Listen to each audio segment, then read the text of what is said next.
আমরা যদি অ্যারেস্ট হই মানুষের শান্ত হবো, আমাদের তাতে কোনো ভয় নেই, আমরা কোনোদিন ভয় পাই না।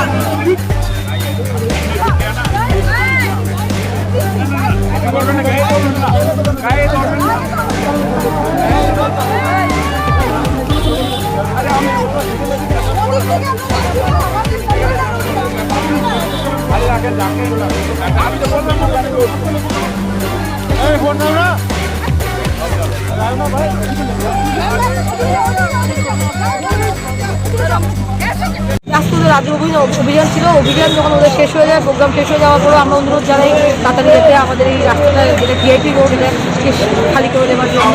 ওনারা ঠিকমতো আমাদের নির্দেশটা মানছিলেন না, তাই আমরা বাধ্য হয়ে তাদেরকে অ্যারেস্ট করতে। কতজনকে অ্যারেস্ট করেছেন? এখন মনে হচ্ছে 300-400 মতো কাছাকাছি আমরা অ্যারেস্ট করে সক্ষম হয়েছি। এখন আমাদের